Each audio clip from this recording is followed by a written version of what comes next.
रासा international school की तरफ से आप सभी का इस वीडियो में स्वागत है। प्यारे बच्चों, आज हम हिंदी व्याकरण का पाठ 21 जिसका नाम है पत्र लेखन वह पढ़ेंगे। यह पृष्ठ संख्या 101, 102, 103 व 104 पर है। तो आइए शुरू करते हैं पाठ 21 पत्र लेखन।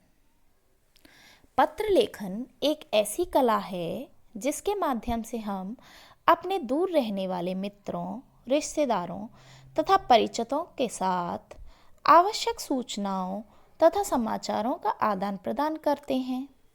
पत्र लेखन क्या है? एक ऐसी कला है जिसके द्वारा हम जो हमसे दूर होते हैं व्यक्ति, जैसे मित्र हैं हमारे या रिश्तेदार हैं या हमारे कोई ऐसे परिचित हैं जिनसे हमें बात करनी है, तो उनसे हम कैसे अपनी सूचना पहुंचाएंगे?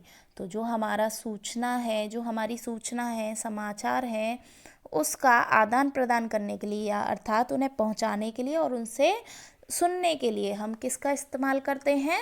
पत्र लेखन का। कि पत्र यदि हम लिखते हैं तो वह पत्र उनके पास पहुंचेगा, तो वह उसको समाचार को, जो भी आपकी समस्या है, समाचार है, सूचना है, उसको पढ़ेंगे और वह पढ़ेंगे तो आपको उसका जवाब देंगे। तो उसके लिए हमें क्या क्या, सबसे पहली बात क्या होना चाहिए? हमें उसका पता होना चाहिए, किसको हम भेज रहे हैं यह पता होना चाहिए। इसके लिए कुछ बातें यहाँ पर हैं, उनको हम पढ़कर समझते हैं कि किस प्रकार के पत्र होते हैं और उनको लिखते समय हमें किन बातों को ध्यान में रखना चाहिए। तो पत्र के प्रकार, पत्र लिखते हैं वह पत्र किस प्रकार के होते हैं? पत्र दो प्रकार के होते हैं। एक पत्र होता है औपचारिक पत्र और दूसरा होता है अनौपचारिक पत्र। औपचारिक पत्र क्या होता है? जो पत्र किसी कार्यालय के अधिकारी, कर्मचारी या किसी संस्था जैसे स्कूल, कॉलेज आदि को लिखे जाते हैं वे औपचारिक पत्र कहलाते हैं। कौन से होते हैं औपचारिक? जो किसी कार्यालय में लिखे, कार्यालय के अधिकारी को लिखने होते हैं, कर्मचारी या किसी संस्था, स्कूल, कॉलेज में आप लिखते हैं, उस प्रकार लिखते हैं तो वह पत्र औपचारिक पत्र कहलाते हैं। जैसे प्रधानाचार्य को आप कोई भी पत्र लिखते हैं, छुट्टी के लिए लिखते हैं, फीस माफ़ी के लिए लिखते हैं, यदि बीमार हो जाते हैं उसके लिए लिखते हैं, तो यह औपचारिक पत्र कहलाते हैं। अब होता है अनौपचारिक पत्र। दूसरा पत्र कौन सा होता है? अनौपचारिक। अनौपचारिक पत्र में जो पत्र हम अपने मित्रों, रिश्तेदारों, परिचितों को लिखते हैं, जो हमारे मित्र हैं, रिश्तेदार हैं, परिचित हैं, जिन व्यक्ति को हम लिखते हैं वह अनौपचारिक पत्र कहलाते हैं। जिसे हम व्यक्तिगत पत्र भी कह सकते हैं, क्योंकि व्यक्तिगत है हमारा, ये सिर्फ हम अपने, जिसको हम जानते हैं, हमारे व्यक्तिगत संबंध हैं जिनसे, उनको लिखते हैं। जैसे पिताजी को पत्र लिखना या मित्र को पत्र लिखना, किसी मित्र को लिख रहे हैं या पिताजी को लिख रहे हैं या किसी रिश्तेदार, बुआ, चाचा, मौसी, इन सबको लिख रहे हैं, तो यह अनौपचारिक पत्र के अंतर्गत आता है। अब हमें ये तो पता चल गया कि औपचारिक पत्र और अनौपचारिक पत्र क्या होते हैं, लेकिन हमें उसको, पत्र को लिखते समय किन बातों का ध्यान रखना चाहिए? यदि हम पत्र लिख रहे हैं, तो यदि हम अपने पिताजी को पत्र लिख रहे हैं तो हमें किस प्रकार उनका सादर संबोधन करना चाहिए? यदि हम प्रधानाचार्य को लिख रहे हैं तो किस प्रकार हमें पत्र लिखना चाहिए? तो उसको लिखने के लिए कुछ यहाँ पर बातें बताई गई हैं, उनको हमें ध्यान में रखना चाहिए।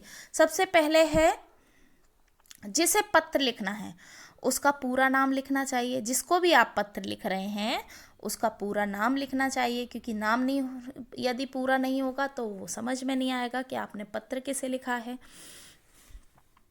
फिर उसके बाद जहाँ पत्र भेजा जा रहा है उस घर का, ऑफिस का नाम, सड़क, गली का नाम, मोहल्ला, शहर का नाम और राज्य का नाम तथा पिन कोड भी लिखना चाहिए। जब आप लिखते हैं, किसी के घर का पता लिखेंगे तो आपको उसका सही पता लिखा होना चाहिए। मोहल्ला, कौन सा मोहल्ला है, मकान नंबर क्या है उसका, शहर का कौन सा नाम है, किस राज्य का है वह, और उसका पिन कोड क्या है। यदि हम इस प्रकार लिखते हैं तो पत्र हमारा सही जगह पे पहुंचेगा। यदि हमने नहीं लिखा पता सही से तो वह सही जगह नहीं पहुंचेगा। पत्र लिखते समय तिथि भी अवश्य लिखनी चाहिए। तिथि होती है दिनांक। पत्र जब हम लिखते हैं तो हमें उसके लिए तिथि भी लिखनी चाहिए। यदि हमने दिनांक नहीं लिखी है तो यह ऐसा होगा कि हमने समाचार लिख दिया, कोई भी हो सकता है, कोई शोक समाचार हो, हमने वह लिख दिया और पत्र लेट पहुंचा तो व्यक्ति उस समय ये सोचेगा कि अभी की बात है। यदि दिनांक लिखी होगी तो वह उसको समझने में परेशानी नहीं होगी, इसीलिए हमें तिथि और दिनांक लिखनी चाहिए। पत्र लिखते समय भाषा सरल स्पष्ट होनी चाहिए। भाषा सरल और स्पष्ट होनी चाहिए। भाषा जो हम लिख रहे हैं वो सामने वाले व्यक्ति को समझ में आनी चाहिए, क्योंकि पत्र का लिखना ही ये है कि हम उनसे बातचीत नहीं कर पा रहे हैं तब हमने पत्र लिखा है। यदि हमारा पत्र में भाषा सरल और स्पष्ट नहीं होगी तो सामने जो व्यक्ति है जिसके पास पत्र पहुंचेगा वो हमारी बात को समझ ही नहीं पाएगा, तो फिर पत्र लिखने का फ़ायदा ही नहीं होगा। तो हमें उसमें क्या ध्यान में रखना है, भाषा एकदम सरल और स्पष्ट होनी चाहिए।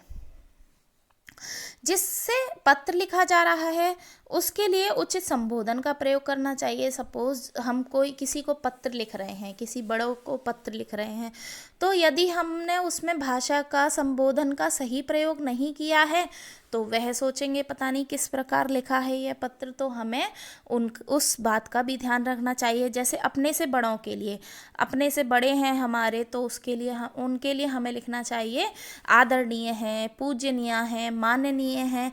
जो हमसे बड़े हैं उनके लिए हमें इस प्रकार लिखना चाहिए। यदि हमसे छोटे हैं तो उसमें भी हमें प्रिय, परम प्रिय, आयुष्मान इस प्रकार के शब्दों का यदि हम प्रयोग करते हैं तो यह पत्र लिखना बहुत अच्छा होता है और सामने वाला व्यक्ति जो पढ़ रहा है उसे भी पढ़ने में बहुत अच्छा लगता है।